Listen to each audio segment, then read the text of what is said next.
A new patch is coming. Will it finally fix the game? Probably not. But we have a new patch which is going to be landing on June 3rd. Right here it says we are aiming to release our next patch this Thursday, June 3rd. This is still pending final tests and we'll provide further news on Thursday. So yeah, I'll have another update video tomorrow about this one. But we got a bunch of stuff to go over. We also have a brand new reply from the community manager of Outriders about the legendary loot drop situation. A lot of you guys want the loot rate to be bumped up, of course, and adjustments made to that RNG system. So we're going to talk about that, plus some other interesting articles about Outriders. So you know what? Let's dive into this. Hey everyone, what's happening? Open World Games here. Hope doing good. And yes, we are talking about Outriders once again. So yes, we're going to be getting that patch Thursday, June 3rd. Once again, probably have a bunch of patch notes for us tomorrow, so stay tuned for that. But let's get into the newest reply here from the community manager about legendary drop rates and that sort of thing. So let's do this. So here is the reply. It says legendary drop rates aren't just a single digit that is bumped. Some players may think that there is just a single percentage that we are stoically refusing to nudge. That's not the case.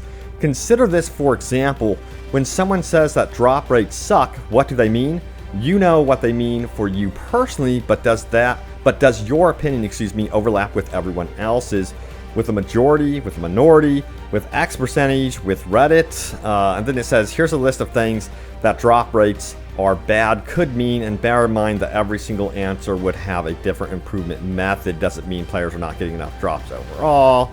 And there's all these questions here, and for me personally, I think it's just the lack of legendaries, right? I think we're all mostly concerned with the drop rate for legendaries and the specific RNG system for, set pieces and things like that. Not cannonball gear, but we're talking specifically about legendary gear, in my opinion. At least that's my immediate assumption. Let me know if you guys are on the same page as me, but for me it's not that complicated. But anyway, he also does mention upgrading, doing something about Tiago and his shop. I don't think you guys are going to like that information here in just a moment, but it says here, I've seen arguments for pretty much every single one of these individual questions, and many players have very specific opinions on each of them. In this very thread, you have Vonsberg saying that CT15 drop rates aren't good enough. You also have Duncan AFVC saying that drop rates are fine, but what drops is not. In other threads, you have players saying that legendary drops like candy for them on challenge tier 15. Those are probably players, honestly, that have trainers or something like that. Very rarely do I run into people that are saying that legendaries are dropping like candy if they are not using some sort of trainer or something like that. Let me know if you guys, again, are on the same page or not, or sound off in the comments if you think drop rates are fine for legendary specifically. Now, they say in still other threads, the Cannonball set has become a meme because of its high drop rate compared to other items. Some, perhaps many of these complaints can be alleviated with a better understanding of the system. Other complaints may well require a drop rate buff, but before we get to that, we'd want to understand which systems are okay with a proper understanding thereof versus which ones in general need reworking. Honestly, you would think they would understand their own systems. That's just my opinion on it. But anyway, it says, we're also aware of request suggestions for Tiago to rotate his shop and how that could help alleviate some of these problems. However, this, much like other great suggestions for quality of life improvements such as transmog, would require a lot of design and reviewing of the overall drop design and coding to implement. I'm not saying it's impossible, but it's not something that can be done at the drop of the hat at this point in time. That is honestly super disappointing to hear, because that's the one thing, if they could just do that very quickly, that's the one thing that could really help the game right now, immediately. But also, most notably, if they want to really just buff legendary drop rates, just do it for like challenge tier 14, 15, maybe 13, 14, 15, and just get that done. That shouldn't be too difficult, I wouldn't think. But anyway, he goes on to say this, just to wrap it up, many players can be unhappy with the drop rate as the monolithic idea, but why they're unhappy can be down to a multitude of issues, and a multitude of issues require bespoke tweaks. So,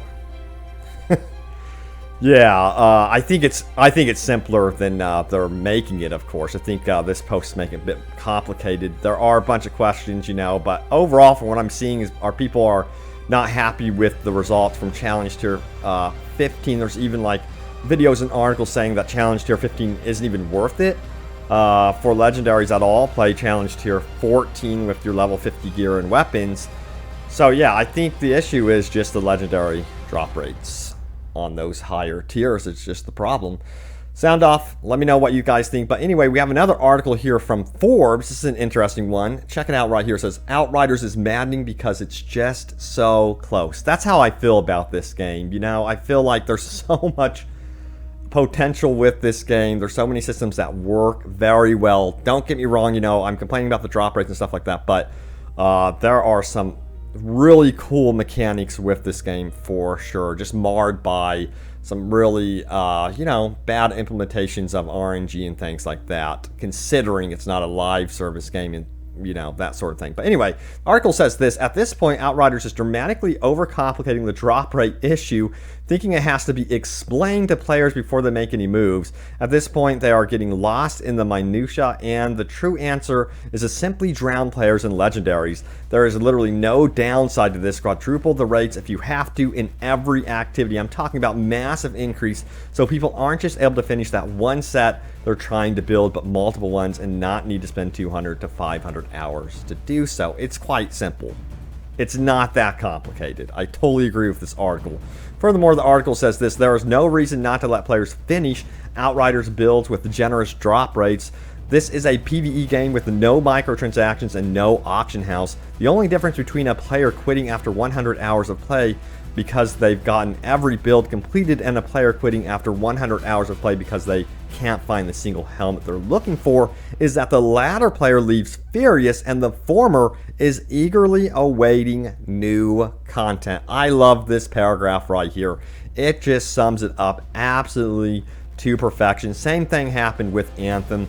You know, they need to make sure their player base, when all said is done with Outriders, they're looking forward to the new content. They're looking forward to Outriders 2. They're happy with the experience. And what's going to make them happy is tons of legendaries. It's quite simple at this point, in my opinion. Now, also, the article furthermore says this: the second half of this is how matchmaking works, in that it doesn't work almost ever. It takes much longer to actually get into the game than it does to play one these days. Between connection errors at least 70% of the time trying to find a par, and when do you land in the lobby, there's an 80% chance it will be somewhat AFKing at camp. This may require a larger structure change to matchmaking, but we should be matching directly into active expeditions every time. Randomize them, I don't care, whatever it takes. But the current system is a huge obstacle preventing players from enjoying in-game farming. Yeah, you know, I pretty much solo this game unless I have, you know, people to actually play with. But overall, the matchmaking and the multiplayer are so finicky, and there's been so many issues with losing gear and things like that, that I've honestly been soloing most of this game. It's a lot of fun playing with others. Like, it really shines when you play with others, and that's a shame that, you know, a lot of you guys are also just experiencing this single player. But there's some cool things to experience in this game, single player, don't get me wrong. I just think they need to consider catering to single player as well, considering the problems they've had with online and matchmaking. Now, also, this is really interesting because there's some People Can Fly devs that are no longer with People Can Fly, and they're forming their own new studio. Check this out. They're working on a high-calorie, whatever that means, FPS for hardcore players. So this is interesting. I wonder what this is going to be. So that's what they say they're working on. They're called Grubby Entertainment. It's a small, independent, fully remote Polish game development studio founded in 2020. So they actually formed this studio a while ago as well. They worked on Outriders, some of these people on this team, and also worked on Bulletstorm. So this game probably, I would imagine, be built in the spirit, possibly, of Bulletstorm.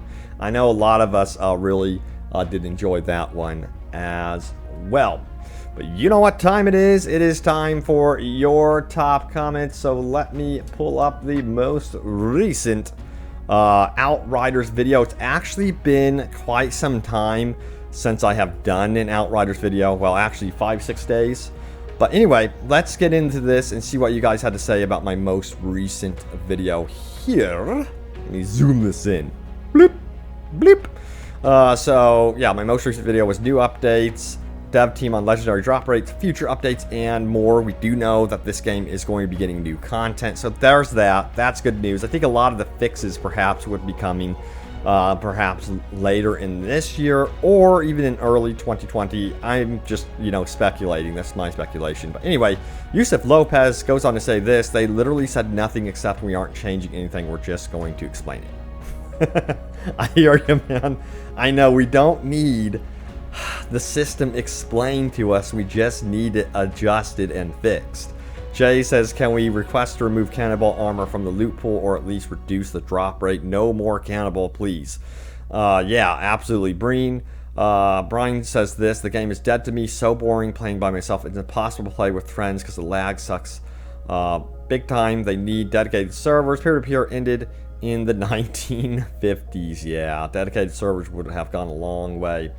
Entropy says, I just want to be able to lock my gear so I don't accidentally delete it. Yeah, that's another quality of life thing they need to add to the game. Rick M says, I like how the community manager says he's going away for personal reasons. Just say you're going on vacation. LOL. People get mad. Oh well. Everyone needs a vacation, and honestly, the community manager has done his best communicating what the developers are trying to say to us. But again, it's just the same story to me with a lot of these games that release. We know that People Can Fly, they're working on 2 brand new AAA projects, which I am extremely curious about, don't get me wrong, but I would not be surprised if there's like a skeleton crew working on Outriders right now, considering how long updates are taking. With the demo, they were very quick to update a lot of things. It just seems like the drop rate stuff and things like that should have been addressed by now, simultaneously alongside other issues, to make sure that their community doesn't just die off. It doesn't seem like they're too concerned about that at all right now. But anyway, maybe, they'll adjust it, and then some sort of big expansion will bring back a lot of the community player base, and they can kind of cross-advertise the fact that, hey, legendary drop rates have been increased, we've listened to your feedback, that sort of thing, to rebuild this audience. But we'll see what happens. I will keep you guys in the know, that is for sure. Stay tuned for more Outriders news and updates, and I will see you all next time. Thanks for watching. Take care.